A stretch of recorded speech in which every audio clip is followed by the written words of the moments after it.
through the year 2022. If they cut him this offseason, it's a $59 million dead money hit. If they cut him 2 off seasons from now, it's almost a $40 million dead money hit. This is a contract that says this is our franchise quarterback, we're riding with him, and they need to get it fixed, because if they don't, then that's an albatross around the entire organization. It's one they're going to take years to dig out from under. And, to put it simply, I'm not saying this is about to happen the next couple months, but big picture, if Carson Wentz doesn't bounce back at some point over the next year or two, everybody's getting fired. And they know it, and that's why they're continuing to stick with and work with Carson Wentz to try and get this thing right.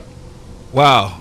Already on the hot seat after winning a Super Bowl in another year. Dan, let me ask you this question. I said not right now. I said not right now. Another year. Another year. I give them another year before we light the match. Dan, let me ask you this. Which team should the Kansas City Chiefs be, I don't want to say afraid of or scared of, look out for in the AFC?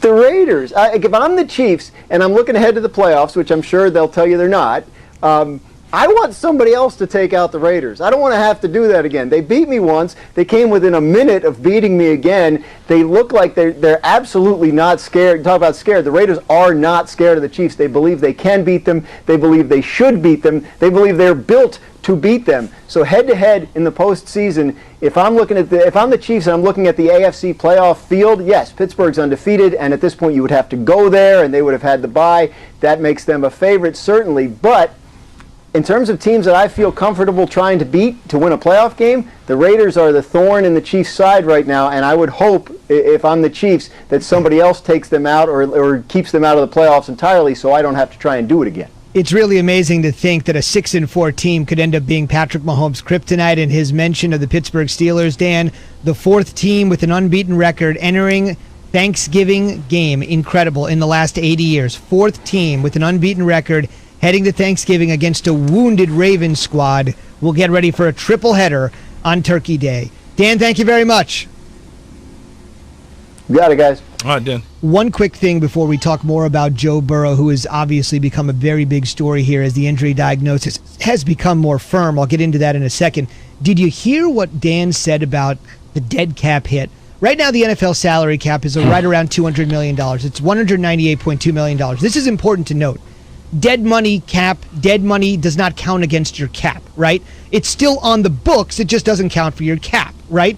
So if he's saying your dead money hit on Carson Wentz could be $50 million, it could be $40 million, depending on when they decide to cut him, if that ever were to happen, that would be a full 25% of the cap. Again, that money does not count against the cap, but just think about that amount of money. That's a staggering amount of money, particularly when you put it counts against the cap. Oh, did I misspeak? Sorry. Yes, it counts against the cap. I misspoke, sorry. No, it counts against the cap. 25%. That's basically 25%. That makes me sick. And that's why I always tell you and Jay, like, you can't, follow the breadcrumbs, right? You can't just all of a sudden cut bait, because that money accelerates. And what money do they have left? So when you talk about Jimmy Garoppolo, they don't really have anything left. They got peanuts. So they could absorb that salary cap hit. But when you got a guy like Carson Wentz, because of the way they structured the contract, it's hard to get rid of. It's just like Aaron Rodgers. Like when they drafted Jordan Love, everybody kept saying, oh, I'm like, dude,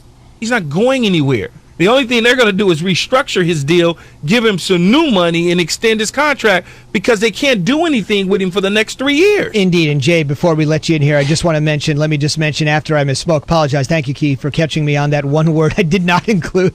And that is essentially 25% of your cap is out. Like 25% of your cap is out, right? Pac-Man, chomp. Right.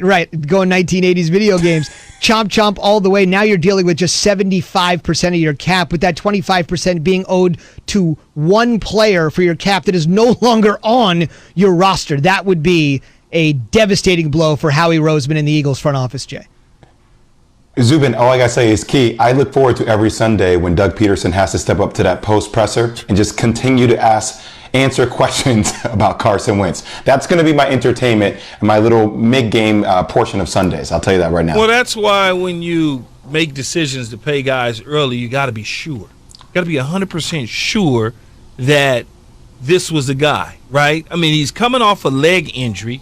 He did help lead you to the Super Bowl. He put him in position. Nick Foles took over, ultimately go and win the Super Bowl. Then you give him an extension as if he was the one that actually played in the Super Bowl game and won the game. And so it was okay to kind of wait. Just wait a little bit. Let's see what the injury looks like. Let's see what he looks like. Kind of just wait. You don't need to do it. This is why owners and general managers have protections in place to be able to see it through. Lamar Jackson, perfect example in situation. I can do Lamar right now, right? But I also can wait because I'm not sure. Patrick Mahomes? Oh, I'm sure.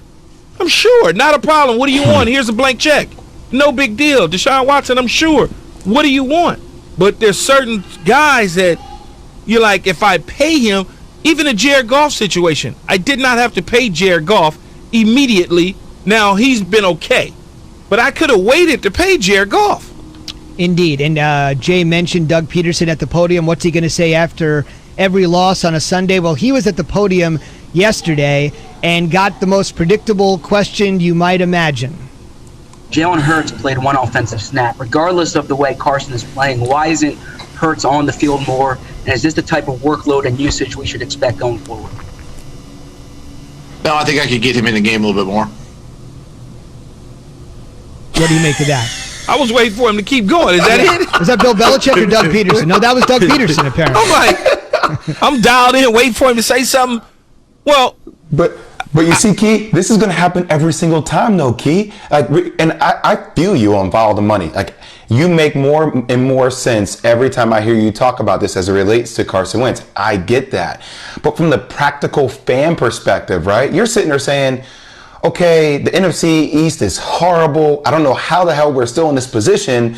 But if Carson is playing this way, if our goal is to win, like, isn't that the reason why we drafted Jalen Hurts? Didn't we draft him because we thought he could be somebody that could give us more opportunities if Carson was not playing at his best? So wouldn't you see it as, if we're talking about a Taysom Hill and Drew Brees situation, can't we get him more involved in offense to see if he actually has a potential that could take us to the next level offensively instead of just, I guess we can get him some more snaps? Well, the Drew Brees situation is a little different because Taysom Hill was coming in replacing Drew Brees in games, running a couple little trick plays here and there. He wasn't taking the snaps underneath center, throwing the ball all over the lot like he did the other night when they won the football game on Sunday night. It was a little bit different. But when you look at it for what it's worth, you got to follow the money. They're not going to all of a sudden. Okay, here, Jay, you got to explain